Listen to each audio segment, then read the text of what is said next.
you're U.S. born, Yes. right? And were you familiar with Picasso's work or Picasso? Yeah, so I knew him on a very, surface level. Like I knew about Guernica, I knew about the different phases, the Cubism and the blue period and the rose period, but very basic. I didn't know much about Pablo the Man at all. Did you need? Oh, okay. So I'm gonna borrow from you guys. Okay. Sorry. Yeah. No. So that is pretty much. I guess that's pretty much it. I knew him on a surface level, but I really got to discover a lot about him as we were going. So much research went into this Ooh, as much as I could. Like we were on a very tight timeline, so a lot of it was happening real time, which actually I think was a great way to do it because we would the scripts are extraordinarily well researched. So they were I could trust in them that everything that was represented was factual, and then I could back that up by looking. I had the Richardson books, and I had some of the diaries, like Francois Gillot's book and Fernand's book, which was more my era.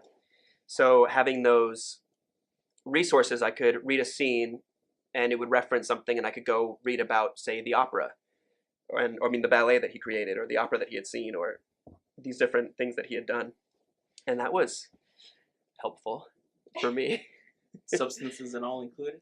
Yeah, I was just low key doing a bunch of opium in my apartment as research. No, but we did have like opium, like people who knew well enough, like how to use the props and what the process was to help instruct us. People who had done that, not actual research, but literal research. We'll clarify that for the viewers. Yeah, we didn't have anybody smoking real opium on set. We're not trying to make that part of our process. Huh? Plenty of wine. I mean, we were working so much. Like, it was really hard to like get a night where I felt like I could really let loose.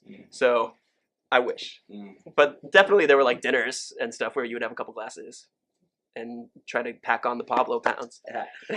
We just screened episode 7. Yeah. So that's where we're at right now. I asked T this. There's a beautiful line there where Pablo says that art is the lie that tells the truth. Yeah. Is there, since you filmed on set, is there any part of that you're basically representing accurate history, whether the bombings, Like Guernica? Exactly. Anything that moved you on the human level, you, Alex, that potentially you portrayed on screen, and us as the viewers, we had no idea what you were feeling. Of course, yeah. I mean, tons of moments I think like that. The nice thing about taking on Pablo's younger life is that it corresponds. The artist coming up corresponds a lot with the actor coming up, and to be in Paris and Spain and Budapest and Malta pursuing it was much like him going to Paris and being pulled out of his environment and just thrust into this really creative environment with his in a whole kind of new world with his friends and peers like Apollinaire and Max Jacob, who you just spoke to. I think that with that quote, he's really talking about how you use your experience and you use art to not depict what's physically in front of you, but your interpretation of it. So it's a lie in that it's not the real representation of it, but it's the truth in that it's it's a deeper truth. It's not on the surface. So in portraying Pablo, a lot of my truth was funneled through his experience in a similar way, I think. Oh, well, hopefully. Yikes. It's presumptuous. And playing Picasso during that time, there's so much conflict, especially not just within himself, but also with the world that's going on around him.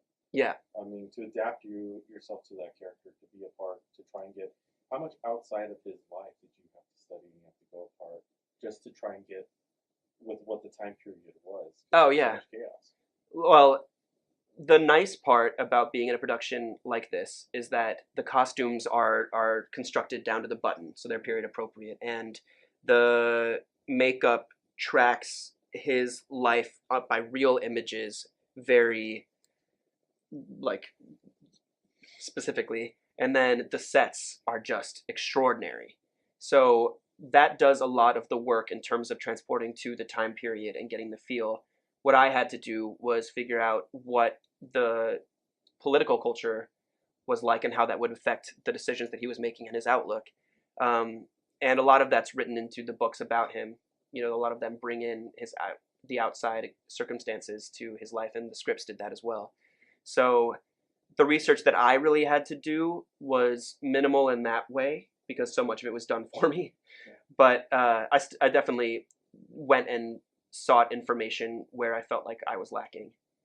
If I felt like a scene wasn't registering and I didn't quite get what was happening, I would go read about it. Like I think that one scene where Picasso, your character, is so hesitant to be a part of this, the opposition of the war. Yeah. And really does show that you did a lot, like you came out perfectly.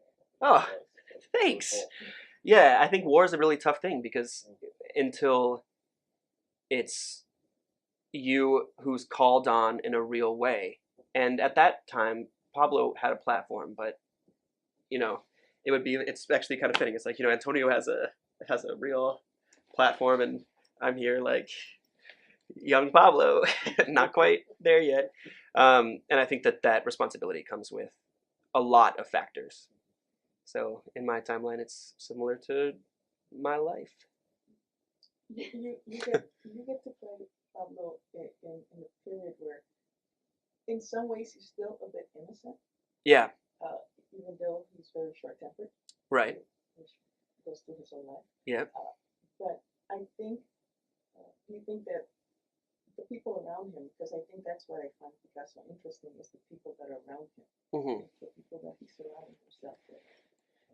Yeah. The people he surrounded himself with were all very interesting in their own right. You know, they all had their own passions, their own focuses. They were really thriving on each other and pushing into different creative mediums. You know, you've got Apollinaire, who's a poet, and you've got Max, who does everything.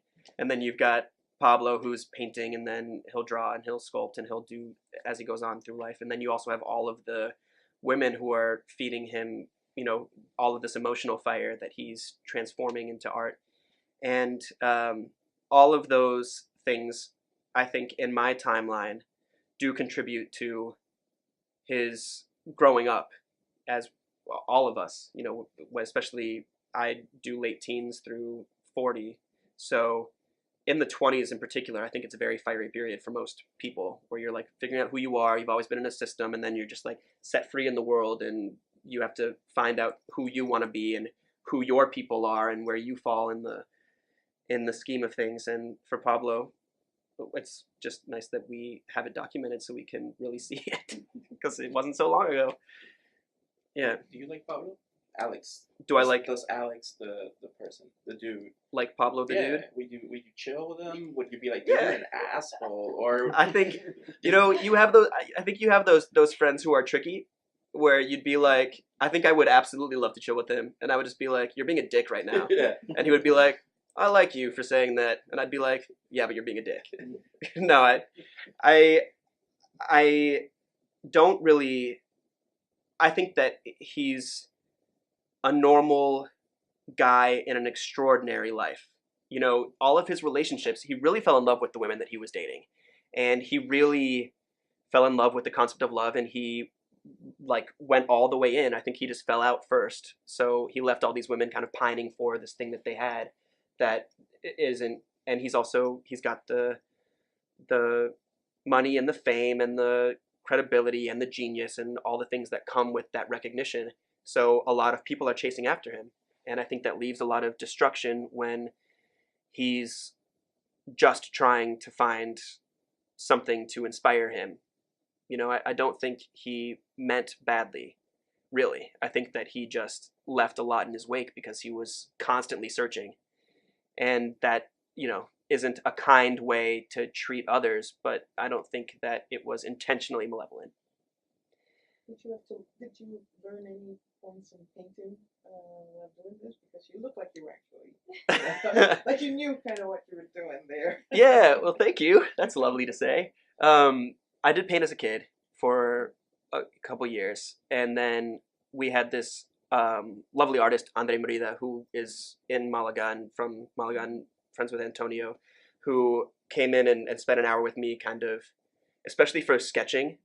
I think the difference between a painter at my level, which doesn't need mentioning, and someone like Pablo is just the confidence in what he's doing. You know, he's done it so many times. He's like, this is the line. He can draw, you know, a dove in 3 seconds, and I can draw a blob in 3 seconds. Okay, so we can have a draw off.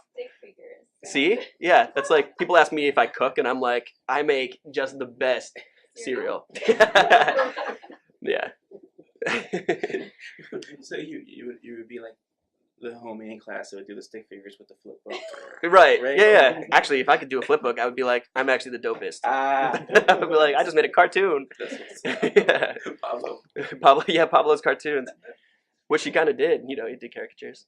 So how much makeup are you going to be going through, that we're going to see you go through? Yeah, well, I was really lucky in that way as well, because Pablo at 40 really didn't look very old. He kept his Spanish genes kept him young for a lot of his life. So we get some eye bags, we get some jowls, we get I gained weight, which I'm still thanks, baggy shirt, still trying to like get the last bits of off. Going keto? Yeah, I did try it. That just makes me feel heavy. Headaches? I didn't get the headaches, but I just felt kind of heavy. So do something else. But the transformation was multifaceted. You know, there's the makeup, there was the weight, there's also, he's much sturdier, much less, you know, he doesn't have as much of that naivete, which hopefully you'll saw a little bit of that in the episode you just watched, where his voice gets a little bit lower and start to pick up on some of the things that Antonio was doing, hopefully, and vice versa. Yeah. I'm like really impressed. Geez, we worked on it. Yeah, because Antonio's got such an iconic sound. It's really cool to be able to like get paid to try to sound like the sexiest voice in the world. I feel like you're really the younger version of him now. Aw, thanks. That's awfully kind. We gotta find you a Salma. Yeah, right? Salma Hayek. Yeah. So what was that room like? Was it like guys sitting next to each other? Well, you know, oftentimes it was on the fly, because we were so lucky that we were able to travel to all these countries together and hang out when we were working and in between scenes, or if I had a scene off, I could run to the other studio and see what he was doing, and it really played pretty well in that way.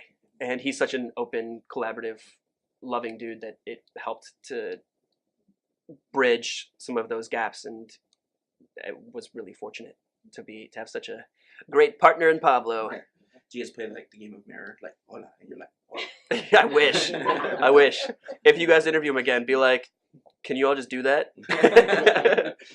No, that would have, yeah, we didn't go that literal, but that would have been probably very useful, I think. Well, the casting was really good. Yeah, I mean, it looks as if I'm so familiar with all even the women in the series. Look like this, yeah. Like the actual. Yeah, and that's such a testament also. Well, the casting was incredible. Rose Wicksteed slayed it. And then it was also, you know, our hair and makeup team and the costuming. Because so much, if you look at, I think it's episode 3, where like Le Moulin de la Galette, where it's like there's the party that turns into the painting.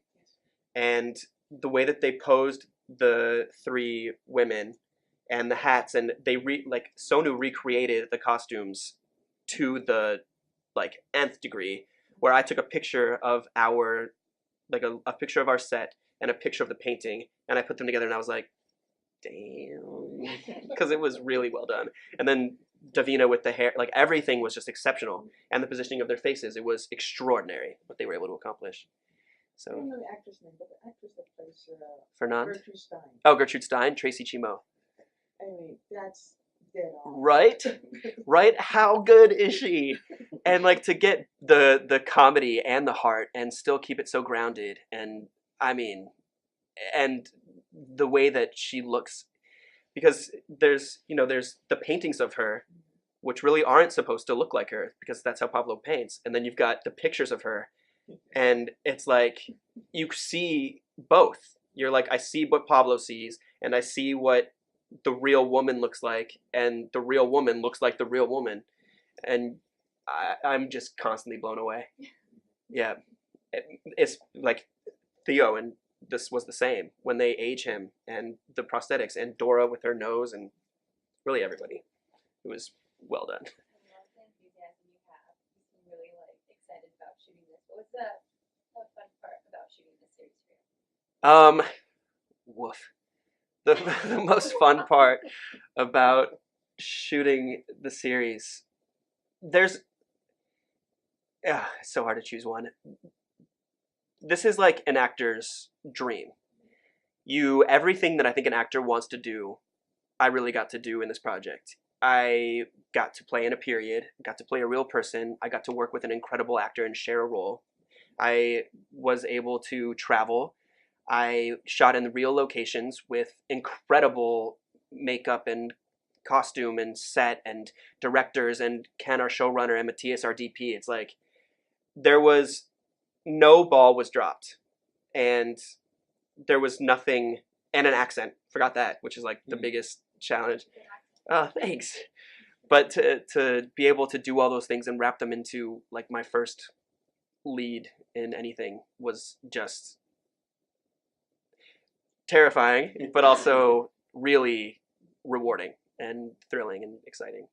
So Picasso's paintings, his life, his politics, it all inspires people up to this day. How has it inspired you?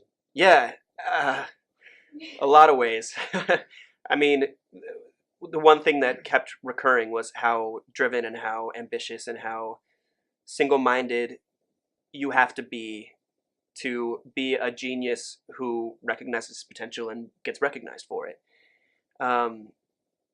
And seeing also the sacrifices that are made to pursue that level of work and to create, over 40,000 paintings in or works of art in a life. It's like, that is inspiring. I have a lot of respect for it, and also I'm nervous about seeing what is required to get to that level. I don't think you have to do it exactly like he did, obviously, but a lot of people who are named geniuses have similar attributes and similar life experiences. So finding your own way through that and staying like a cool person, I think, is a challenge.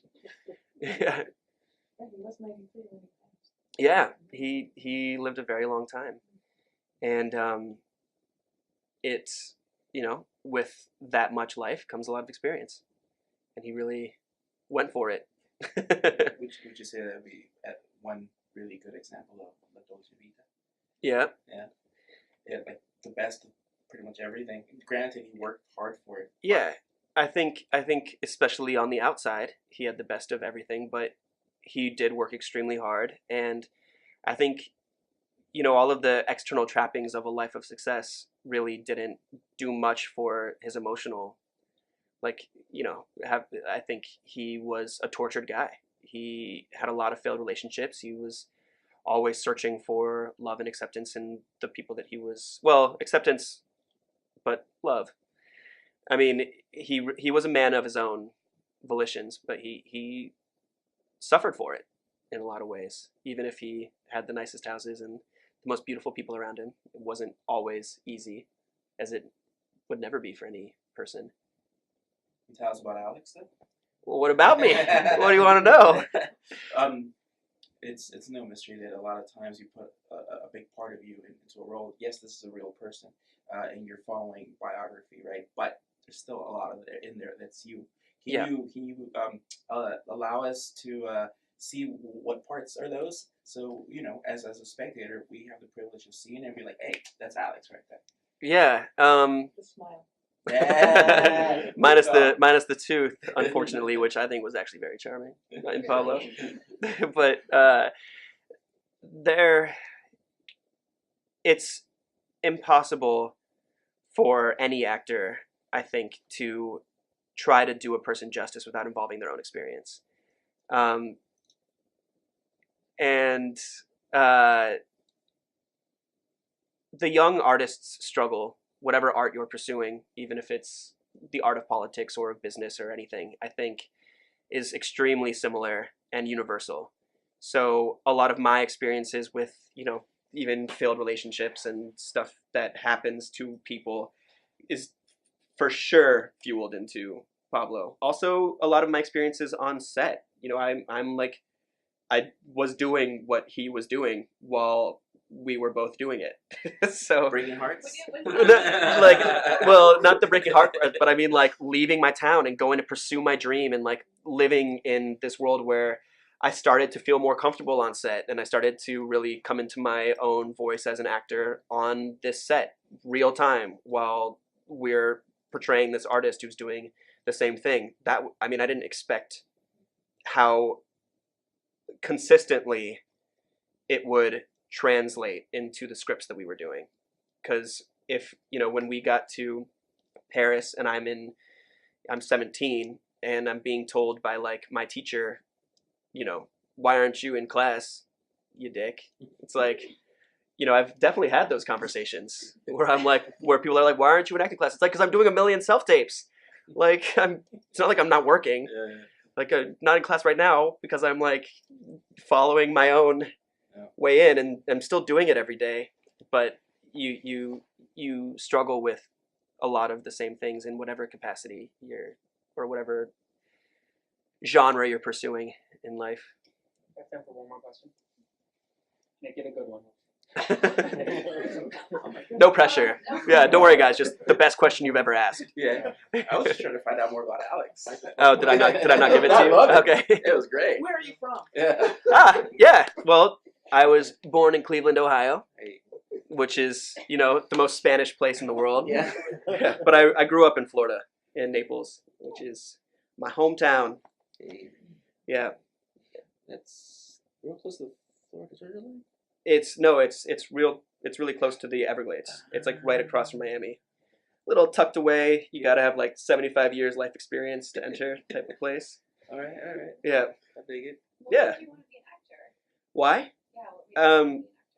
Well, I was always into storytelling. I had done music for most of my life, like since I was 8. I think I started singing, in our like Philharmonic youth chorale, and then went for that and had an issue with my voice and started needing to find a new outlet for stories and storytelling.